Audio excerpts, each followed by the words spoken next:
High আসসালামু আলাইকুম everyone, আশা করি সবাই ভালো আছেন। আল্লাহর রহমতে আমিও ভালো আছি। আজকে আমি আপনাদের সাথে শেয়ার করব খুবই মজার একটা রেসিপি। সামান্য উপকরণ দিয়ে কি মজার রেসিপি আপনাদের সাথে শেয়ার করলাম। এই যে এখানে বেগুন, কাঁকরোল, আলু আর পটল আমি কেটে নিয়েছি। এই দিয়ে একটা আজকে আপনাদের সাথে মজার রেসিপি শেয়ার করব।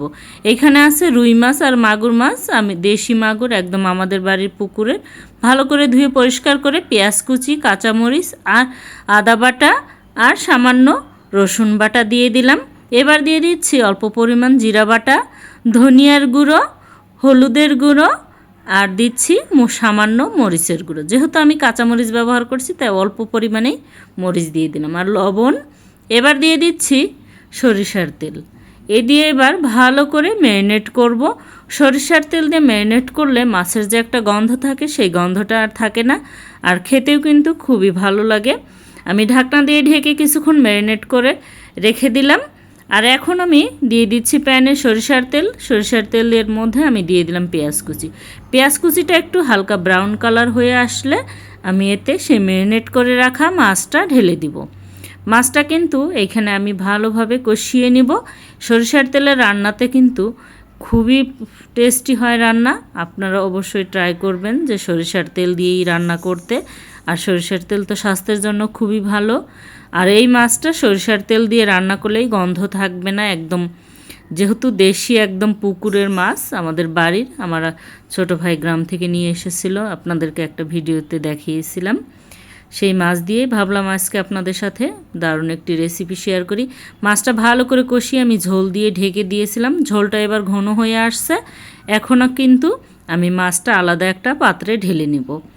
মাছটা আমার হয়ে গিয়েছে, একটা পাত্রে যে ঢেলে নিচ্ছি। আমি কিন্তু আজকে অন্যরকম করে রান্না করব। আপনারা অবশ্যই এভাবে একদিন ট্রাই করে দেখবেন, ভালো লাগবে ইনশাল্লাহ। এখন আমি ওই কড়াইতেই দিয়ে দিলাম সেই সবজিগুলি। এবার আমি সবজির মধ্যে এই মাছের যে ঝোলটা ছিল সেই ঝোলটা দিয়ে দিলাম। আমি কিন্তু কোনো মশলা আর ব্যবহার করব না, শুধু এই ঝোলের ভিতরে যে মশলা ছিল সেই মশলাতে এই সবজিগুলো ভালো করে কষিয়ে একদম সিদ্ধ করে নিব। যেহেতু আমি প্রথমে লবণ অল্প পরিমাণে দিয়েছিলাম মাছের জন্য আর হলুদ, আমি এখন আর একটু করে অ্যাড করে দিলাম সবজির জন্য। দিয়ে এবার ভালো করে আমি আবারও মিশিয়ে নিচ্ছি। এভাবেই মিশিয়ে আমি ঢাকনা দিয়ে ঢেকে রান্না করে নিব। যে পর্যন্ত সবজিটা ভালোভাবে সিদ্ধ না হয়ে গেছে ওই পর্যন্ত কিন্তু আমি ভালো করে কষিয়ে একদম সিদ্ধ করে নেব। কিছুক্ষণ পরে ঢাকনা তুলে দেখুন একদম বলক উঠে মাছের যে ঝোলটা সেটা কিন্তু পুরোপুরি সবজির মধ্যে মিশে গিয়েছে আর তেল ছেড়ে দিয়েছে। এই পর্যায়ে আমি দিয়ে দিলাম ঝোল। এই সবজিটা যেহেতু আগেই কষিয়ে সিদ্ধ করে নিয়েছি তাই অল্প পরিমাণ ঝোল দিয়ে দিলেই হবে। আমি যেহেতু অল্প ঝোল ঝোল রাখবো সবজিটাতে, সেই জন্য একটু পানি বেশি দিলাম। আর যদি একদম শুকিয়ে ফেলতাম তাহলে অল্প একটু দিলেই হয়ে যেত। আর মাছ যে পর্যন্ত সবজিটা একদম বলক উঠে আসছে, এখন আমি আগে থেকে কষিয়ে রাখা সেই মাছটা ঢেলে দিচ্ছি। এই মাছ দিয়ে এবার আবারও রান্না করে একদম যখন ঝোলটা কমে আসবে ওই পর্যন্ত কিন্তু আমি রান্না করব। মাছটা আমি ভালোভাবে বসিয়ে দিলাম। এবার ঢাকনা দিয়ে আরও কিছুক্ষণ রান্না করে নেব। আপনারা কে কোথা থেকে আমার এই ভিডিওটি দেখছেন অবশ্যই কমেন্টে জানাবেন। ভিডিওটি ভালো লাগলে লাইক শেয়ার দিয়ে আমার পাশে থাকবেন। ইউটিউব থেকে দেখলে সাবস্ক্রাইব করবেন এবং পেজ থেকে দেখলে ফলো দিয়ে আমার সাথে থাকবেন, যাতে পরবর্তীতে এমন মজার মজার খাবারের নোটিফিকেশন প্রথমে আপনাদের মোবাইলে আসে। আমি কিছুক্ষণ রান্না করে উপরে আবার কয়েকটা টমেটোর ফালি করে দিয়েছি যাতে এর টেস্টটা আরও ভালো আসে। আর টমেটোটা সিদ্ধ হয়ে আসছে, আমি একটু ভালো করে নেড়েচেড়ে দিয়ে আবারও একটু ধনিয়ার পাতা উপরে ছিটিয়ে দিলাম আর কয়েকটা কাঁচামরিচ দিয়ে দিব। যেহেতু প্রথমে আমি অল্প কয়েকটা কাঁচামরিচ ব্যবহার করেছি, এখন আর একটু কাঁচামরিচ দিয়ে দিলাম টেস্টের জন্য। আমি ঢাকনা দিয়ে ঢেকে আরও কিছুক্ষণ রান্না করে একদম ঝোলটা কমে আসছে। এই পর্যায়ে আমার রান্না শেষ, আমি চুলাটা অফ করে দিয়েছি।